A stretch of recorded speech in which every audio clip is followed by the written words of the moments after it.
Now, the next topic is group accounting, foreign currency. Foreign currency transactions were discussed in the previous podcast.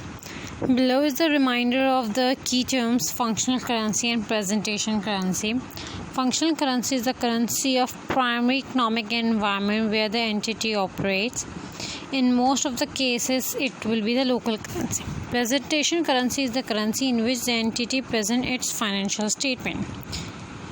Now, consolidation of a foreign operation. The functional currency used by a subsidiary to prepare its own individual accounting records and financial statement may differ from the presentation currency used by the group financial statement.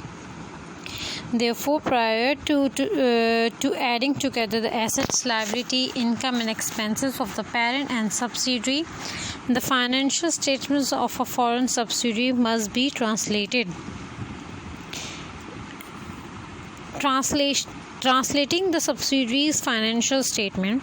The rule for translating an overseas subsidiary into the presentation currency of group are as follow. First, income, expenses and other comprehensive income are translated at the exchange rate in place at the date of each transaction. The average rate for the year may be used. Asset liabilities are translated at the closing rate. Translating goodwill. Goodwill should be calculated in the functional currency of the subsidiary.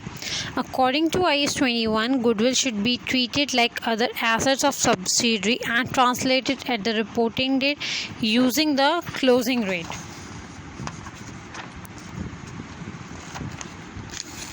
Now, exchange differences. The process of translating an overseas subsidiary gives rise to exchange gain and losses.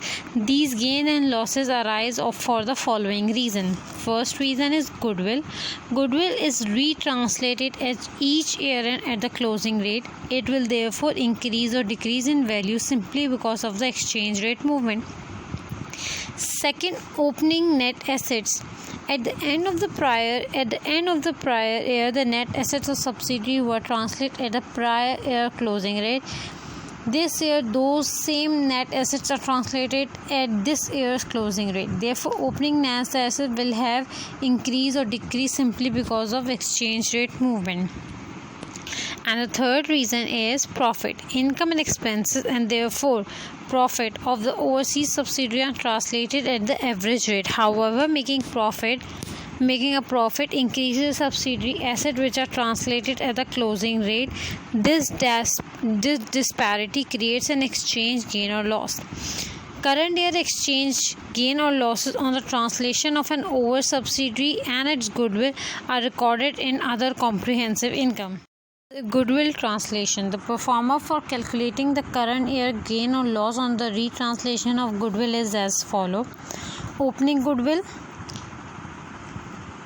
Opening rate will be used to convert the goodwill.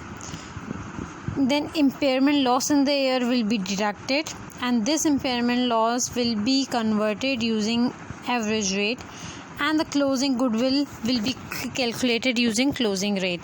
The balancing figure will be exchange gain and loss.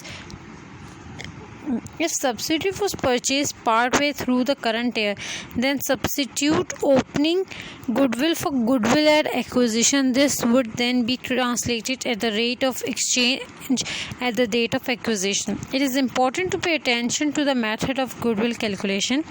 If full goodwill method is used, gain or loss will need to be apportioned between the group and non-controlling interest. If proportionate goodwill method has been used, then all the exchange and gain or losses on the goodwill is attributed to group. Opening net assets and profit. The exchange gain or loss arising on the translation of opening net assets and profit for the year are generally calculated together. The performer for the current year exchange gain or loss on the translation of opening net asset and profit as follows. Opening net assets are translated at opening rate. Profit or loss for the year is translated using average rate, and closing net assets using closing rate. The balancing figure will be exchange gain or loss.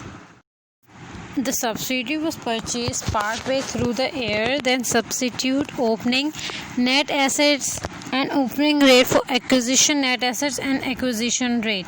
The gain or loss on the translation of opening net asset and profits is apportioned between the group and non-controlling interest based on their respective shareholding. Exchange difference on the statement of financial position means balance sheet. Exchange gain and losses arising from the translation of goodwill and the subsidiary opening net assets and profit which are attributable to the group are normally held in the translation reserve, a separate component within the equity. Disposal. On the disposal of a foreign subsidiary, the cumulative exchange difference recognized as other comprehensive income and accumulated in a separate component of equity become realized. IAS 21 requires that these exchange differences are recycled, reclassified on the disposal of subsidiary as a part of profit or loss on disposal.